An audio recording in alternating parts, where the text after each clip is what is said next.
ஆண்டவராகிய இயேசு கிறிஸ்துவின் நாமத்தினாலே இந்த விடுதலை தேடல் நிகழ்ச்சிக்கு உங்களை வரவேற்கிறேன். அறிந்து கொள்ளுவோம் ஆண்டவரை, தெரிந்து கொள்ளுவோம் தேவனை என்கிற தலைப்பின் கீழே அநேக நாட்களாக நம்ம தேவனுடைய சுபாவத்தை குறித்து, அதாவது அவருடைய பண்பு, இயல்பு, அட்ரிபியூட்ஸ் ஆஃப் காட், இதெல்லாம் நம்ம படிச்சுட்டு இருக்கிறோம். கடந்த எபிசோடில் பார்க்கும்பொழுது தேவன் ஒரு நபராக இருக்கிறார் அப்படின்னு சொல்லி பார்த்தோம். ஏன் அப்படின்னா, பொதுவாக நம்ம எப்படி தேவனை பார்க்குறோம் அப்படின்னா, தேவன் ஏதோ ஒரு ஆவியாக இருக்கிறார், தேவன் ஆவியாக இருக்கிறார் இதை சொல்லுது. அதை பார்த்த உடனேயே நாம் வேறு என்டிட்டி மாதிரியும் அவரோடு கூட நெருங்க முடியாது அப்படிங்கிற ஒரு உணர்வு நமக்குள்ள சில நேரங்களில் இருக்குது. அந்த காரியத்தை விளங்க வைப்பதற்காகத்தான் இந்த காரியத்தை நம்ம படிக்கிறோம். தேவன் ஒரு நபர். கடந்த எபிசோடில் பார்க்கும்பொழுது நபர்னா என்ன அப்படின்னா, அவருக்கு எல்லாம் தெரியும். என்ன தெரியும்? என்னோடய கண்ணீர் தெரியும், என்னோடய கவலை தெரியும், என்னோடய உணர்வுகள் அவருக்கு புரியும், நான் என்ன சொல்ல வரேங்கிறது அவருக்கு புரியும் அப்படிங்கிறத குறித்து பார்த்தோம். எதன் அடிப்படையில் நம்ம இதை பார்க்குறோம் அப்படின்னா, ஒரு நபர் அப்படின்னா அவருக்கு என்னென்ன இருக்கணும் அப்படின்னு பொதுவாக வல்லுநர்கள் சொல்லும்பொழுது 3 காரியங்களை சொல்கிறாங்க அப்படின்னு சொன்னேன். ஒன்று, அவங்களோட இன்டெலெக்சுவல், அதாவது திங்கிங், யோசனை செய்யக்கூடிய ஒரு வல்லமை அவங்களுக்கு இருக்கணும். 2வது, எமோஷன்ஸ் அல்லது ஃபீலிங்ஸ், உணர்ச்சிகள் அவங்களுக்கு இருக்கணும். 3வது, ஒலிஷன் அல்லது வில்லிங், சித்தம், எனக்கு இது பிடிக்கும், இது பிடிக்காது. அப்போது ஒரு நபர் அப்படின்னா அந்த 3 காரியம் அடிப்படையாக இருக்கும். என்ன? ஒன்று, அவருக்கு யோசிக்கிற திறன் இருக்கணும். 2வது, உணர்ச்சிகள் இருக்கணும். 3வது, விருப்பம் கொள்ளுகிற திறன் இருக்கணும். இதெல்லாம் இருந்தால் தான் அவர் ஒரு நபர். இது தேவனுக்கு இருக்கா அப்படின்னு பார்த்தா, நம்ம கடந்த எபிசோடில் பார்க்கும்பொழுது தேவன் அறிந்திருக்கிறார். என்ன அறிந்திருக்கிறார் அப்படின்னு சொன்னால், எல்லாவற்றைகளையும் அறிந்திருக்கிறார். என்னுடைய வார்த்தை அறிந்திருக்கிறார், என்னோட நடைகள் அறிந்திருக்கிறார் அப்படின்னு சொல்லி பல காரியங்களை பார்த்தோம். இன்னைக்கு அறிந்த தேவன் அறிந்ததோடு மாத்திரமல்ல, திட்டமிடுகிறவராக இருக்கிறார். அது என்ன பிரதர் திட்டமிடுகிறான்னு கேட்குறீங்களா? இப்போ நம்ம ஒரு மாதம் சம்பளம் வந்த உடனே டக்குன்னு என்ன பண்ணுவோம்? இந்த மாதம் என்னென்ன செலவு அப்படின்னு திட்டமிடுவோம். அல்லது ஒரு குழந்தை பிறந்த உடனே இந்த குழந்தை இப்படிலாம் வளர்க்கணும் அப்படின்னு திட்டமிடுகிறோம். அப்போ மனிதனாக இருக்கக்கூடிய எல்லாருமே திட்டமிடுதல் அல்லது பிளான் பண்ணி எந்த காரியத்தையும் செய்யணும் அப்படிங்கிற ஒரு ஐடியா நம்ம எல்லாருக்குமே டிஃபால்ட்டாக இருக்குது. அப்போது person will always have a plan. Person plans, அதாவது ஒரு நபராக இருந்தால் அவர் நிச்சயமாக திட்டமிடுகிறவராக இருப்பார். இப்போ தேவன் ஒரு பர்சன், ஒரு நபர் அப்படின்னா அவர் திட்டமிடுவாரா அப்படின்னு சொல்லி பார்த்தா, வேதத்திலிருந்து ஒரு சில காரியத்தை சொல்கிறோம் பாருங்களேன். சரித்திரபூர்வமாக ஒரு சில காரியங்களை சொல்லிவிட்டு அதை நமக்கு எப்படி ரிலேட்டட் அப்படிங்கிறதையும் நான் சொல்ல விரும்புகிறேன். ஒரு வசனத்தை வாசிக்கலாம். ஏசாயா தீர்க்கதரிசியின் புஸ்தகம் 14வது அதிகாரம். இந்த அதிகாரம் ரொம்ப முக்கியமான அதிகாரம். ஏன்னா இதில் ஒரு முக்கியமான நபரை பற்றி எழுதப்பட்டிருக்கு. ஏசாயா 14 சரி, எசேக்கியேல் 28 சரி, பிசாசை பற்றி எழுதப்பட்ட ஒரு பகுதி.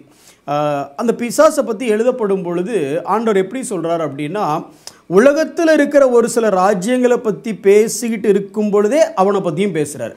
இப்போ அதை தொடர்ந்து படிக்கும் பொழுது இந்த ஏசாயா 14ல் 2 ராஜ்யங்களுக்கு விரோதமாக தேவன் பேசுகிறத பார்க்குறோம். அதாவது அசிரிய ராஜாவுக்கும் பாபிலோனிய ராஜாவுக்கும் விரோதமாக என்ன பேசுகிறார். நான் கொஞ்சம் வாசிக்கிறேன், நீங்கள் கேளுங்க, அதுக்கப்புறம் நான் விளக்குறேன். ஏசாயா 14:26.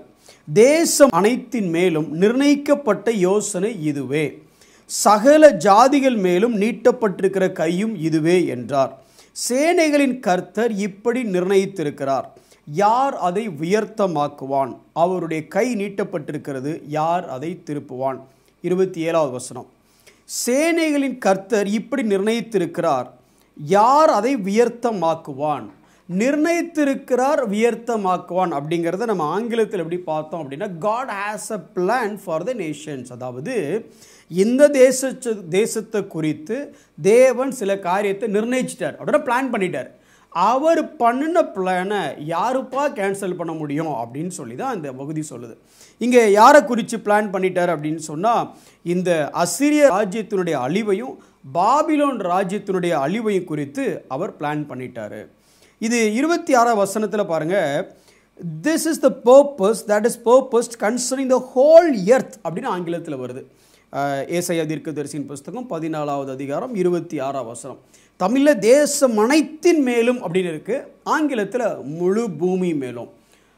சொல்லப்படுகிறது என்னவோ 2 ராஜ்யத்தை குறித்து தான். அசிரிய ராஜா மேலேயும் பாபிலோனிய ராஜா மேலேயும் தேவன் ஒரு திட்டம் வச்சுட்டாரு, அவங்கள காலி பண்ண போகிறாரு. ஆனால் வசனம் ஆரம்பிக்கும் போது என்ன சொல்லுதுன்னா, உலகம் முழுவதும் தேசம் அனைத்தின் மேலும் தேவன் திட்டமிடுகிறார் அப்படின்னு இருக்கு. அப்படின்னா என்ன அர்த்தம்?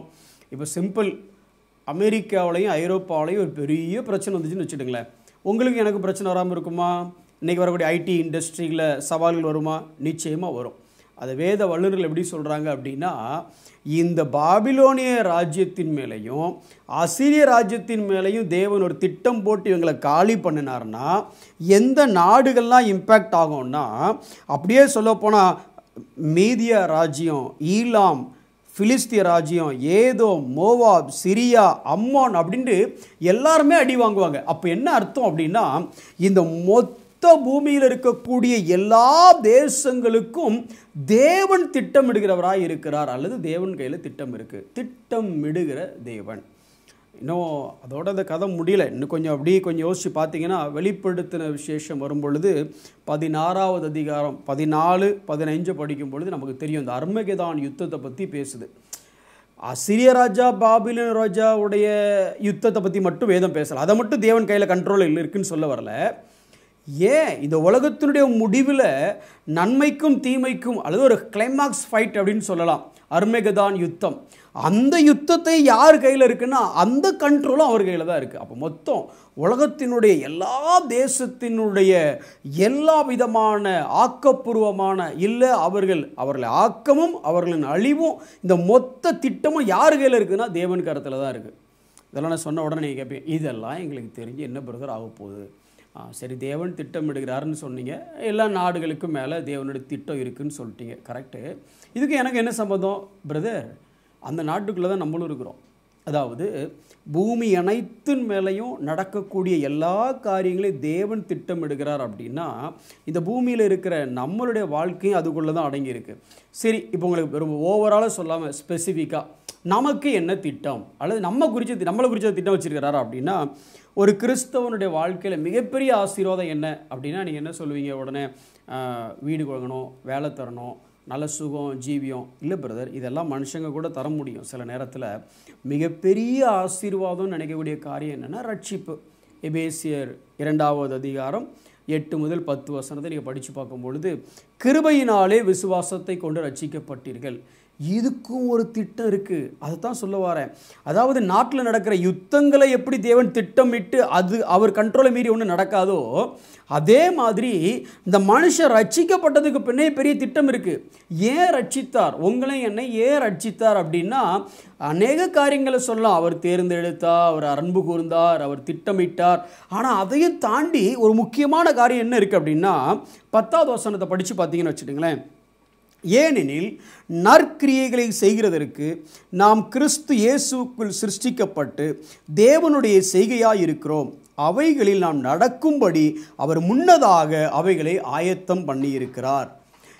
இந்த ஒரு மனிதனை ரட்சித்து இந்த தேசத்தில் நான் என்ன செய்யணுங்கிற திட்டத்தை ஏற்கனவே போட்டுட்டு தான் அந்த மனுஷனை ரட்சிக்கிறார். அப்போ நீங்களும் நானும் இன்னைக்கு ரட்சிக்கப்பட்டதற்கு அடிப்படை காரணமே என்ன அப்படின்னா, தேவன் ஏற்கனவே ஒரு திட்டம் போட்டு வச்சிருக்கிறார். அந்த திட்டத்தை நிறைவேற்றுவதற்காகவே நீங்களும் நானும் இன்னைக்கு ரட்சிக்கப்பட்டோம்.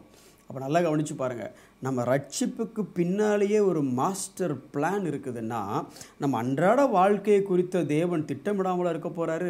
எப்பா நீ ரட்சிக்கப்பட்டு என்னென்ன காரியங்களெல்லாம் செய்யணுங்கிறத தேவன் ஆல்ரெடி திட்டமிட்டு வச்சிருக்கும் பொழுது, என்னோட அன்றாட வாழ்க்கை, my daily course of life, இதெல்லாம் தேவன் கண்டுக்காமலாக இருக்க போகிறாரு? அல்ல இதெல்லாம் தேவனுக்கு தெரியாமலாக இருக்க போகுது? நிச்சயமாகவே தேவனுக்கு எல்லாமே தெரியும். உங்கள் வாழ்க்கையை குறித்து தேவனுக்கு ஒரு திட்டம் இருக்கிறது. ஓகே, ஒவ்வொருத்தருக்கும் தனிப்பட்ட திட்டங்கள் இருக்கலாம். சரி, பிரதானமான சபைக்குரிய பிரதானமான திட்டம் என்ன?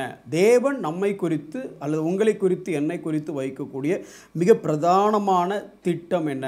என்ன பிரதர் தேவன் திட்டமிடுகிறாருன்னு சொன்னீங்க. நாடுகளுக்கு நடையே நடக்கக்கூடிய யுத்தங்களை தேவன் திட்டமிடுகிறார். அது அவர் கையில் தான் இருக்குது. அவரோட பிளான் படி தான் எல்லாமே நடக்குது. அதை மீறி ஒன்றும் செய்ய முடியாதுன்னு சொல்கிறீங்க. சரி, அதை விட்டு பார்த்தா அதனால் உலகமே அவர் கண்ட்ரோலில் இருக்குன்னீங்க. சரி, புரியுது. நம்ம ரட்சிப்பும் தேவன் திட்டமிட்டு நடத்துகிறாருங்கிறீங்க. இந்த திட்டமிடுதல் நம்ம ரட்சிப்புன்னு வரும் பொழுது நிறைய காரியங்களை செய்வதற்காகத்தான் நம்ம ரட்சித்தாரு. அந்த காரியங்களெல்லாம் ஏற்கனவே திட்டமிட்டாச்சு, அதை செய்கிறதுக்காகத்தான் ரட்சிக்கப்பட்டிருக்குன்னு சொன்னீங்க. புரியுது. சரி, என்னதான் திட்டம் அப்படின்னு கேட்டிங்களா? ஒவ்வொருத்தருக்கும் ஒவ்வொரு திட்டம் தனிப்பட்ட முறையில் இருந்தாலும் மொத்தமாக தேவனுடைய ஒரே திட்டம் என்ன அப்படின்னா இந்த வசனத்தில் அடங்கியிருக்கு. எந்த வசனம்? ரோமர் 8வது அதிகாரம் 29வது வசனத்தை நான் வாசிக்கிறேன். தம்முடைய குமாரன் அநேக சகோதரருக்குள்ளே பேரானவராய் இருக்கும் பொருட்டு தேவன் எவர்களை முன்னறிந்தாரோ அவர்களை தமது குமாரனுடைய சாயலுக்கு ஒப்பாய் இருப்பதற்கு முன்குறித்திருக்கிறார். ஏற்கனவே ப்ரீடெஸ்டைன் பண்ணிட்டாரு, ஏற்கனவே திட்டமிட்டுட்டாரு. யாரை அழைக்கணும், யாரை நீதிமான் ஆக்கணும், யாரை மகிமைப்படுத்தணும் திட்டமிட்டுட்டாரு. ஆனால் எதற்காக திட்டமிட்டார் அப்படின்னா ஒன்றே ஒன்று தான், குமாரனுடைய சாயலுக்கு ஒப்பாக மாறுவதற்கு.